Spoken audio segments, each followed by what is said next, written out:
जो भी बीपी के एजेंट थे वो सब अलग भी हो गए। राहुल जी या अखिलेश जी का सम्मान मैं पहले भी करता था, आज भी करता हूँ, आगे भी करता रहूँगा। बेरोजगारी है, करोड़ों नौजवान बेरोजगारी का धन झेल रहा है। सरकारी नौकरियां खत्म हो गई, अनुसूचित जाति तथा जनजाति पिछड़ों का आरक्षण खत्म किया जा रहा है। एमएसपी की मांग पर उन पर लाठियां भाजी जा रही हैं, रास्ते में कील कांटे बिछाए जा रहे हैं, ड्रोन द्वारा आंसू गैस छोड़ा जा रहा है। जो सरकारी संपत्तियों, सरकारी विभागों का निजीकरण कर रही है, देश के सभी बंदरगाह का बेच देना, सभी एयरपोर्ट बेच देना, एयर इंडिया बेच देना, सभी रेलवे स्टेशन को बेच देना। कि इंडिया अलायंस को मजबूत करने की आवश्यकता है, क्योंकि इंडिया अलायंस इसमें देश की आवश्यकता है। यद्यपि बहुजन समाज पार्टी का कारवां यदि चलता होता तो शायद ये पार्टियां नहीं बनती होती। सुश्री बहन मायावती जी ने मानव कांशीराम जी के ही नारे को परिवर्तित करते हुए एक नया नारा दिया कि जिसकी जितनी तैयारी उसकी उतनी भागीदारी। उसी दिन से सब अर्थ का अनर्थ हो गया कि हिंदू राष्ट्र की मांग करने वाले लोग देश के दुश्मन हैं। बहुत पहले कभी हिंदू महासभा ने द्विराष्ट्र की मांग कर इस देश का बंटवारा करा चुकी है। हिंदू महासभा के नेताओं ने सबसे पहले 1923 में द्विराष्ट्र की मांग की बात उठाई थी। तो पाकिस्तान बंटवारे की जिम्मेदार हिंदू महासभा थी। लोग जिन्ना को दोषी बताते हैं, इसके लिए जिन्ना दोषी नहीं थे, हिंदू महासभा दोषी थी। जो हिंदू महासभा का नगाड़ा पीटा करते थे वही लोग, वही ताकतें फिर आज हिंदू राष्ट्र की मांग कर रही हैं, यानी फिर से देश को बंटवारे की ओर ले जा रही हैं। धर्म और भगवान के नाम पर सारे लूट, भ्रष्टाचार, पेपर लीक, बेरोजगारी, महंगाई, देश बेचने का पाप, लोकतंत्र की हत्या। वो राम के नाम पर वोट भी लूट रहे हैं, जमीन भी लूट रहे हैं, भावना भी लूट रहे हैं, आस्था भी लूट रहे हैं, श्रद्धा भी लूट रहे हैं, शंकराचार्यों का धर्म भी छीन रहे हैं। अभी तो सब पटके दी डाली जा रही। मीडिया भी मोदी मैं हो जाएगा ये कोई नहीं जानता था। मीडिया भी पीतकारता करेगा ये कोई नहीं जानता था। तो लोकतंत्र भी खतरे में है, संविधान भी खतरे में है, क्योंकि संविधान द्वारा प्रदत्त आरक्षण की हत्या की जा रही है, आरक्षण खत्म किया जा रहा है। लोकतंत्र बचाओ, भाजपा हटाओ, देश बचाओ, भाजपा हटाओ, संविधान बचाओ, भाजपा हटाओ। 2024 का दंगल शुरू हो गया है और इस दंगल में हर राजनीतिक पार्टियां दलित, पिछड़े, अल्पसंख्यक, अति पिछड़ों के नाम पर वोट मांगती हैं, लेकिन सत्ता में आने के बाद उन्हीं के अधिकार से उन्हें बेदखल कर देती हैं। और इसका आवाज़ पूरे भारत में कोई उठाने वाला नहीं है। लेकिन एक ऐसी शख्सियत है आज हमारे साथ जो दलित, पिछड़ा, अति पिछड़े की आवाज़ को उठाते हैं और उनके हक और अधिकार की जब बात करते हैं तो विपक्षी दलों में भूचाल आ जाता है। ऐसे में हमारे साथ पूर्व मंत्री और कद्दावर नेता स्वामी प्रसाद मौर्य हैं। सबसे पहले सर, समाचार भारत में आपका स्वागत है। बहुत बहुत धन्यवाद सर। समाजवादी पार्टी के सबसे दिग्गज लीडर थे आप। SC ST OBC को लेकर के बड़ी मुखर आपकी आवाज़ होती थी। क्या कारण है समाजवादी जब आपने छोड़ा तो आपके छोड़ते हुए 8 विधायक राज्यसभा भाजपा के पाले में चले गए और अखिलेश यादव कहते हैं कि पहचानने में देर हो गया। अब स्वाभाविक रूप से कहीं ना कहीं तो जी नेतृत्व की तरफ से कुछ उदासीनता तो हुई है। अन्यथा मैं तो पहले ही इस बात का आरोप लगा रहा था कि समाजवादी पार्टी में कुछ ऐसे भी विधायक, पदाधिकारी और प्रवक्ता हैं जो भारतीय जनता पार्टी के एजेंट के रूप में काम कर रहे हैं। यद्यपि नेतृत्व ने हमारी बात को उसमें नहीं स्वीकारा, लेकिन राज्यसभा के मतदान के दिन जो घटनाक्रम घटे, हमारी बात भी सच हो गई और जो भी बीपी के एजेंट थे वो सब अलग भी हो गए। कहीं ना कहीं अखिलेश यादव जी को ये था कि अगर स्वामी जी की बात अगर हम मान लेते तो आज हमारा राज्यसभा में एक और अब वो क्या सोचते हैं क्या नहीं सोचते हैं उसे तो मैं कमेंट नहीं कर सकता, लेकिन कहीं न कहीं पछतावा तो इस बात का होगा ही होगा कि हम आस्तीन के सांपों को पहचान नहीं पाए। अच्छा, अभी इंडिया गठबंधन है सर, राष्ट्रीय सोशलिस्ट समाज पार्टी हमेशा दलित, पिछड़े, अल्पसंख्यक के सबसे ज़्यादा की बात करती है। कहाँ जाएंगे? इंडिया गठबंधन में रहेंगे और एक मंच पे अखिलेश यादव, राहुल गांधी और आप रहेंगे, क्या बात होगी? देखिए, कुल मिलाकर के राजनीति में वैचारिक मतभेद हो सकता है, मनभेद नहीं होता। रही बात राहुल जी या अखिलेश जी का सम्मान मैं पहले भी करता था, आज भी करता हूं, आगे भी करता रहूंगा। हाँ, इतना जरूर है कि मेरी बातों को गंभीरता से नहीं लिया गया, इस बात का मुझे मलाल हुआ और मैंने ताल भी ठोकी, नई पार्टी का गठन भी कर दिया। लेकिन उसके बावजूद क्योंकि जब बड़ा उद्देश्य होता है तो छोटे इंटरेस्ट को अपने आप किल करना पड़ता है। आज देश में बड़े पैमाने पर बेरोजगारी है, करोड़ों नौजवान बेरोजगारी का धन झेल रहा है, सरकारी नौकरियां खत्म हो गई, अनुसूचित जाति तथा जनजाति पिछड़ों का आरक्षण खत्म किया जा रहा है, यूँ कहिए कि शून्य और निष्प्रभावी किया जा रहा है। आज किसानों को दूना लाभ का वादा दिलाने वाले लोग दूना लाभ तो नहीं दिला पाए। एमएसपी की मांग पर उन पर लाठियां भाजी जा रही हैं, रास्ते में कील कांटे बिछाए जा रहे हैं, ड्रोन द्वारा आंसू गैस छोड़ा जा रहा है, उन पर रबर बुलेट्स के माध्यम से फायरिंग की जा रही है। ऐसा लगता है वो किसान अन्नदाता भगवान से नहीं बल्कि देश के दुश्मनों से लड़ाई लड़ रहे हैं।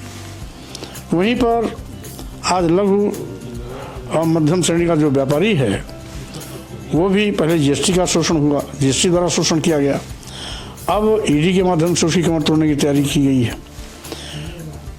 वहीं दूसरी ओर आज संविधान की अनदेखी की जा रही है जी। अब आज़ादी की 75वीं वर्षगांठ जहां हम एक और मना रहे हों, वहीं दूसरी ओर आज भी तथाकथित उच्च जाति के लोग आदिवासियों पर खड़े होकर पेशाब करना, बिल्कुल, दलितों के शरीर में मलमूत्र का लेप करना, महामहिम राष्ट्रपति जी को मंदिरों में जाने से रोकना क्योंकि आदिवासी समाज से ताल्लुकात रखती है, अयोध्या राम मंदिर। यही नहीं, इसके पहले भी राष्ट्रपति माननीय कोविंद जी को राजस्थान के ब्रह्मा मंदिर में जाने से रोका गया क्योंकि वो भी दलित समाज के थे। इसी उत्तर प्रदेश में 2017 में मुख्यमंत्री, तत्कालीन मुख्यमंत्री को मुख्यमंत्री आवास खाली करने पर यही भाजपा के लोगों ने गोमूत्र से धोया, गंगाजल से धोया क्योंकि वो बैकवर्ड जाति के थे। तो आज जिस तरीके से जातिवाद का नंगा नाच हो रहा है, मूलभूत समस्याओं पर चर्चा न हो, धर्म और भगवान के नाम पर लोगों के आगे में धूल झोंकने की कोशिश की जा रही है। आज ये पहली विफलतम सरकार है जो सरकारी संपत्तियों, सरकारी विभागों का निजीकरण कर रही है। देश के सभी बंदरगाह का बेच देना, सभी एयरपोर्ट बेच देना, एयर इंडिया बेच देना, सभी रेलवे स्टेशन को बेच देना, कई दर्जन ट्रेनें भी इन पर मेहरबान होकर देना, LIC जैसी संस्था बेच देना। ये सब इस बात को जाहिर करता है कि वर्तमान सरकार ईस्ट इंडिया कंपनी से भी खतरनाक इस देश के लिए है। इसलिए आज देश खतरे में है क्योंकि देश बेचा जा रहा है, लोकतंत्र भी खतरे में है क्योंकि लोकतंत्र को कुचलने के लिए ED, CBI, इनकम टैक्स का दुरुपयोग किया जा रहा है। विपक्षी नेताओं के खिलाफ ED, CBI, इनकम टैक्स को माध्यम बनाकर फर्जी मुकदमे लादे जा रहे हैं, गिरफ्तारियाँ की जा रही हैं, जेल भेजे जा रहे हैं, बेइज्जत किया जा रहा है। तो लोकतंत्र भी खतरे में है, संविधान भी खतरे में है, क्योंकि संविधान द्वारा प्रदत्त आरक्षण की हत्या की जा रही है, आरक्षण खत्म किया जा रहा है। तो हमारे सामने लक्ष्य है लोकतंत्र बचाओ, भाजपा हटाओ, देश बचाओ, भाजपा हटाओ, संविधान बचाओ, भाजपा हटाओ। इसलिए इसको हटाने के लिए इस समय एक इंडिया अलायंस अपोजिशन का जो गठबंधन है, जिसका पार्ट समाजवादी पार्टी में रहते हुए मैं भी था, आज भी मैं अपने को उससे अलग नहीं किया हूँ। आज भी मेरी मान्यता है कि इंडिया अलायंस को मजबूत करने की आवश्यकता है, क्योंकि इंडिया अलायंस इसमें देश की आवश्यकता है।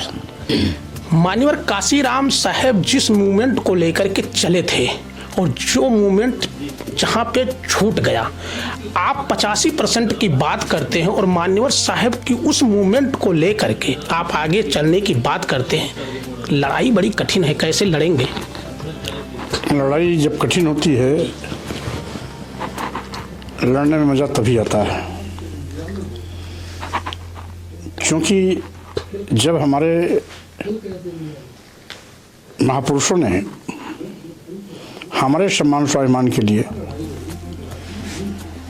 अपनी पूरी जिंदगी संघर्षों में बिताई है, यातनाएं सही हैं, मुसीबतें झेली हैं, दर्द की ठोकरें खाई हैं, असमानता के शिकार हुए हैं और कदम कदम पर उन्हें अपमान के कड़वे घूंट पीने पड़े हैं, लेकिन उन्होंने अपनी चिंता न करके जब पूरे बहुजन समाज की चिंता की, तो स्वाभाविक रूप से आज इन्हीं महापुरुषों की देन है कि हम धन धरती शिक्षा सम्मान से लैस हैं। हमें अपना भारतीय संविधान मिला है, संप्रभु राष्ट्र भारत में हम सबके संविधान के मुताबिक सबका बराबर दर्जा है, और बाबा साहब डॉक्टर अम्बेडकर ने देश के प्रथम राष्ट्रपति को भारतीय संविधान देते वक्त कहा था कि राजनीतिक आज़ादी तो मिल गई है, लेकिन अभी सामाजिक और आर्थिक लड़ाई लड़नी है। तो स्वाभाविक रूप से हम अपने उन्हीं महापुरुषों की चिंता के साथ उनके विचारों के कारवां को आगे बढ़ाने का संकल्प लेकर के लगातार चल रहे हैं। यद्यपि आए गए दिन बहुत से अवरोध भी होते हैं, राजनीतिक दखलंदाजी भी होती है, तमाम प्रकार के यहाँ पर मारने, पीटने, काटने, गोली मार देने, गर्दन सर से उड़ा देने, धड़ को सर से अलग कर देने, हत्या कर देने, जीभ काटने, हाथ पांव काटने, नाक कान काटने की बात भी कुछ लोग करते हैं। लेकिन उसके बावजूद बिना रुके, बिना डिगे मैं अपने महापुरुषों की विचारधारा को अनवरत आगे बढ़ाने का प्रयास कर रहा हूं और लगातार इस पर चलता भी रहूंगा। मुसीबतें, संकट कुछ भी आए, हम रुकने वाले नहीं हैं, क्योंकि आज हमारे साथ इस देश का बहुसंख्यक आदिवासी, दलित, पिछड़ा, महिलाएं, वंचित, शोषित, पीड़ित, मजलूम, मजदूर, किसान सभी साथ हैं। तो जब 95% लोग हमारे साथ खड़े होने के लिए तैयार हैं, तो हमें आगे चलने से कोई रोक नहीं सकता है। और यही कारण है कि आज परिस्थितियाँ ऐसी बनी कि हमको राष्ट्रीय शोषित समाज पार्टी बनानी पड़ी। अपने इन महापुरुषों की विचारधारा को अनवरत आगे बढ़ाने के लिए, उनकी विचारधारा को जन जन तक पहुँचाने के लिए हमें अलग से प्लेटफॉर्म तैयार करना पड़ा। सर, काशीराम साहेब जी ने सभी जातियों को जोड़ करके बहुजन मूवमेंट खड़ा किए थे, लेकिन आज के दौर में सभी जातियों की अलग अलग पार्टियां हैं और ये दौर जहां बीजेपी और आरएसएस के लोग हैं, आपके कंधे पे माननीय काशीराम साहेब जी का जो जिम्मेदारी है, कैसे इन जातियों को, इन पार्टियों को एक करके आगे बढ़ेंगे? देखिए, जो मेरी मान्यता है, आज विशेष रूप से जितनी भी पार्टियां बनी हैं, ये कमोबेश कभी न कभी बहुजन समाज पार्टी के कार्यकर्ता रहे। मानव काशीराम जी के मिशनरी स्कूल से निकले हुए छात्र रहे।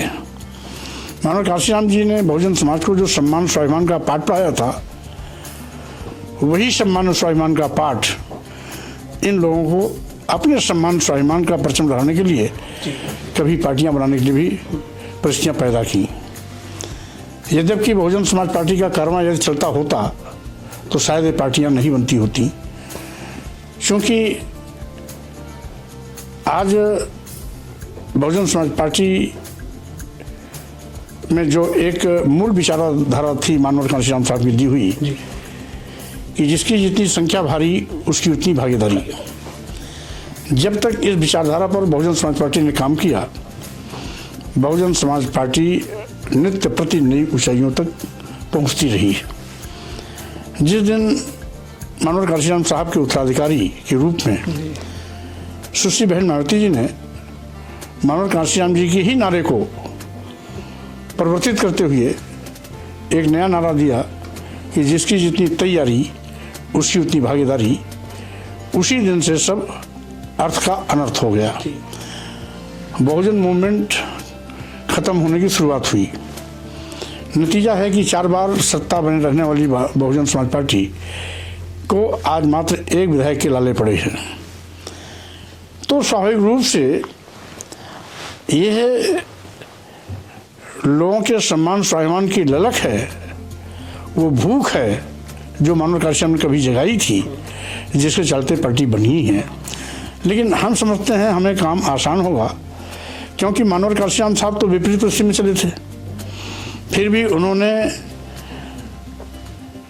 बीएसपी को जीरो से हीरो बना करके यानी पहाड़ जैसा संगठन बना दिया। अकेले चले थे, करोड़ों का कारवां खड़ा कर दिया। और आज तो हमारे पास मानव काशीराम जी के मिशनरी लोगों की एक जमात खड़ी है। हम उस जमात को इकट्ठा करेंगे।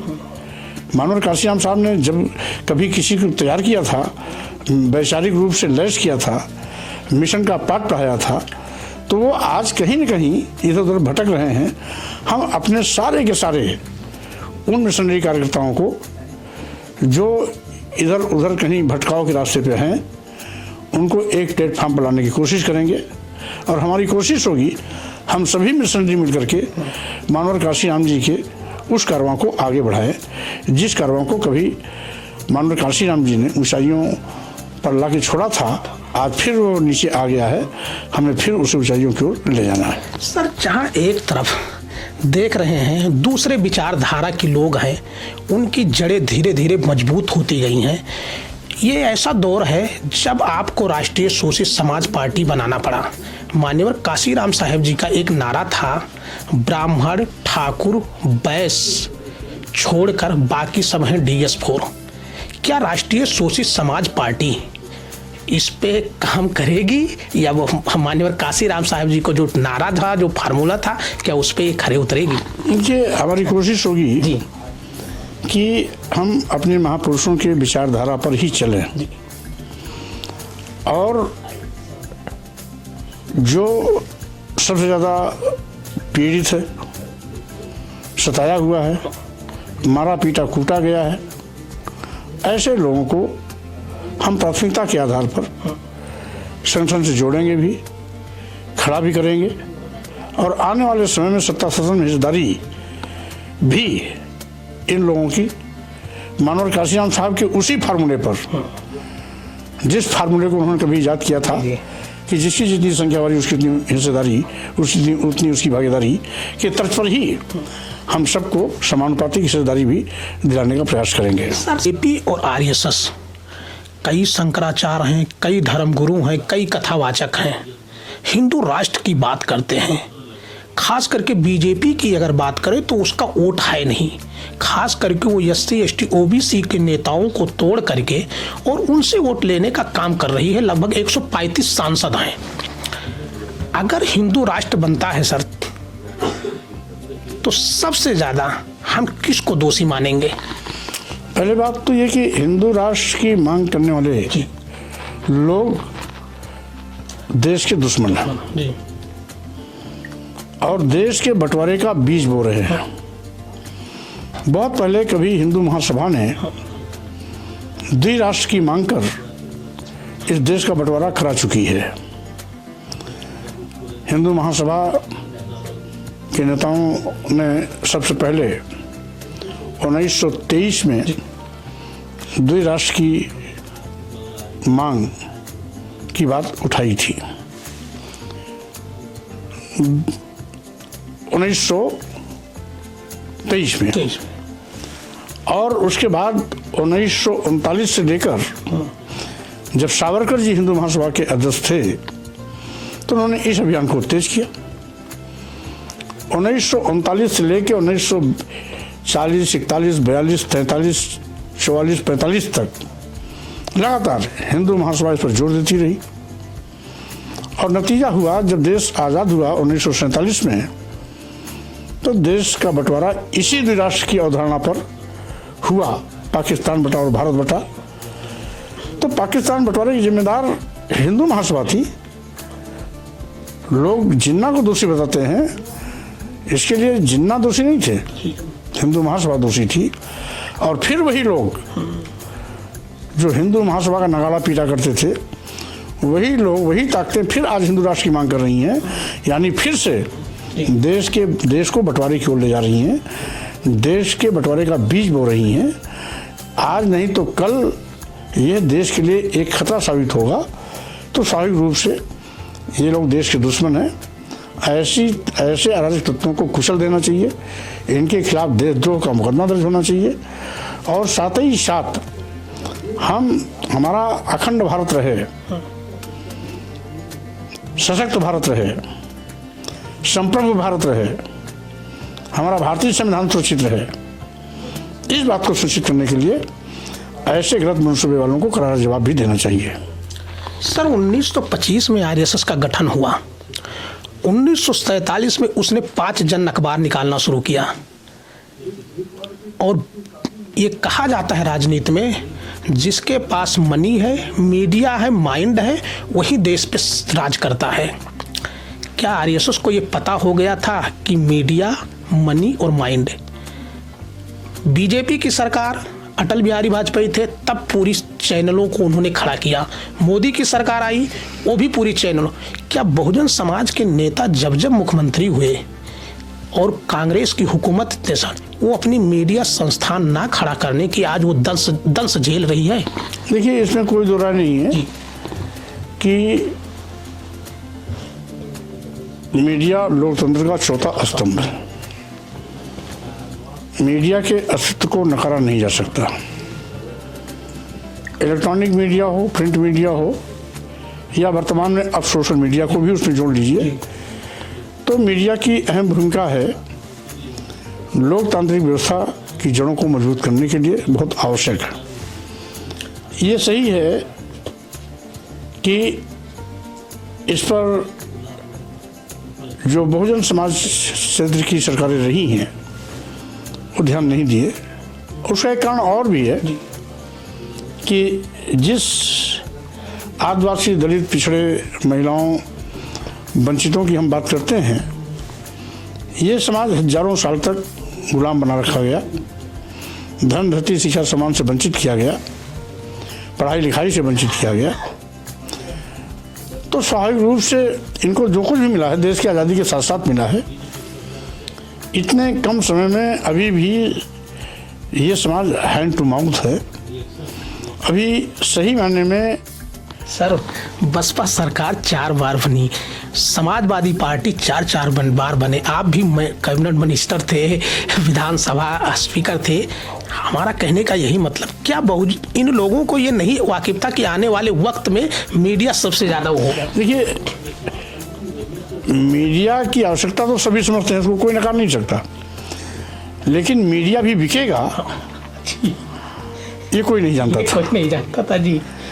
मीडिया भी मोदी मैं हो जाएगा ये कोई नहीं जानता था। मीडिया भी पीतकारता करेगा ये कोई नहीं जानता था। मीडिया से तो हम लोग अपेक्षा करते हैं कि निष्पक्ष, निर्भीक और स्वतंत्र बात परोसेगा, लेकिन जब पीत पत्रकारिता करना शुरू कर दिया और किसी एक का बंधुआ मजदूर अपने को बना लिया, तो स्वाभाविक रूप से आज मीडिया के प्रति लोगों का विश्वास हटा है और यही कारण है कि आज सोशल मीडिया एक्टिव हुआ है। सर, लास्ट सवाल ये है कि अभी बिहार में इंडिया गठबंधन गांधी मैदान में बहुत बड़ा रैली, जनसभा किया और बहुत बड़ी रैली, वहाँ पे लालू प्रसाद यादव ने एक भाषण दिया। उनका कहना है कि मोदी झूठे हिंदू हैं, उनकी माँ एक्सपायर हो गई, मूड नहीं छिलाए, मोदी के कोई बेटे नहीं। अब क्या चल रहा है ट्रेंड कि मोदी भक्त सारे मोदी के लड़के बता रहे हैं। देखिए, इसमें कोई दरार नहीं। हाँ। मोदी जी बहुत बड़े राजनीतिक खिलाड़ी हैं। जब उनको वोट की जरूरत पड़ती है तो पिछड़े बन जाते हैं। मोदी जी है या आरएसएस पीछे? और जब पिछड़ों के हित की बात आती है, जातिवार जनगणना की बात आती है, आरक्षण की बात आती है, तो मोदी जी कहते हैं हम पिछड़े में विश्वास नहीं करते, हम गरीब में विश्वास करते हैं। शायद उनको ये नहीं मालूम कि जितने पिछड़े हैं वो सभी गरीब हैं। जितने ओबीसी का मतलब ही है दलित, आदिवासी, पिछड़ा, और ये सभी गरीब हैं, लेकिन इनके हक की बात कोई न करे, इसकी बात को घुमाने में माहिर हैं।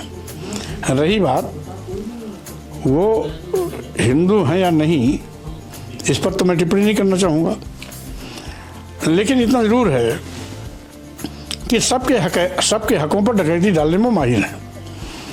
अब जैसे अयोध्या में रामलला प्राण प्रतिष्ठा का अभी आयोजन हुआ जी, ये काम धर्माचार्यों का था, शंकराचार्यों का था, महंतों और पंडित पुजारियों का था जी।